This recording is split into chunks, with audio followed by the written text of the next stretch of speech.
After 20 years natin na naging community extension worker dito sa Tiboli, particularly sa Laconon, finally makakabalik ako kasi on the way to Lake Colon yon, pero hindi tayo pupunta ng Lake Colon ngayon.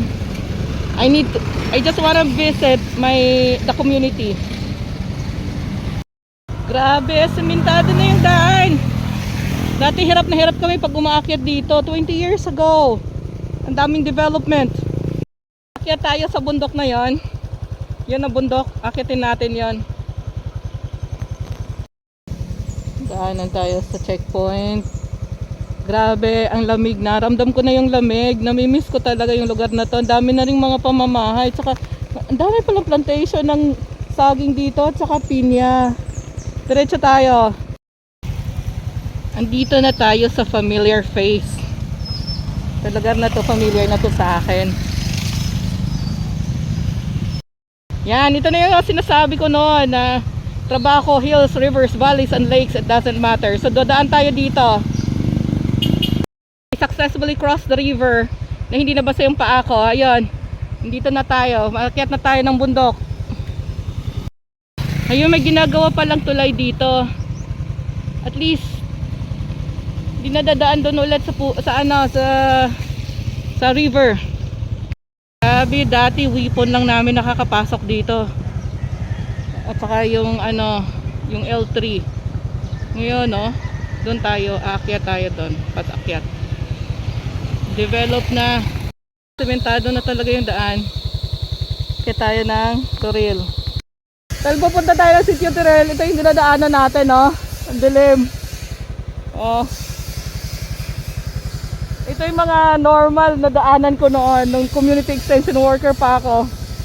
Grabe, what a ride!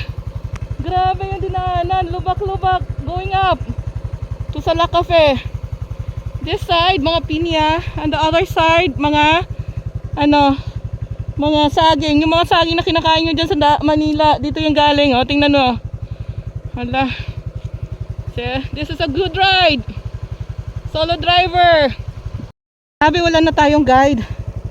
Sundan na lang natin kung saan mas maraming apak ng motor.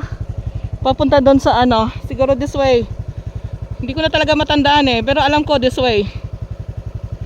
Long ride, dito po tayo sa Toril Elementary School para makapag-identify tayo ng mga batang matulungan natin sa pag-aaral. Yan po, Toril Elementary School. It used to be a makeshift classrooms, but at least ngayon meron ng facility talaga. Uwi na tayo. Galing na tayo sa community, sobrang ulan. At saka yung daanan po, sobrang thrilling. Ayan, ang ganda. Taas po tayo ng bundok. Nadaanan natin. Walang kapagod-pagod. Ayan. Ayan. Ito may parating na motor. Tagilid muna tayo. Ha? Hindi man? Woodline. Ilang paikot-ikot pa yan hanggang makababa tayo. Survive! May kunti pa. Grabe, ito yung dadaanan natin. Tayo ngayon sa masukal na daan. Grabe, pababa. Buti may semento. Yan ginawa natin, kanina tumawid tayo. Ngayon naman sasakyan na malaki yung tatawid. Oh. Hills, rivers, valleys, and lakes, it doesn't matter.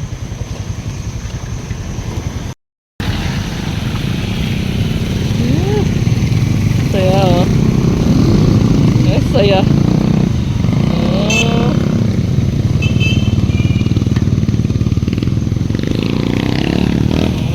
Yeah. Saya. Back to civilization. Ayan na.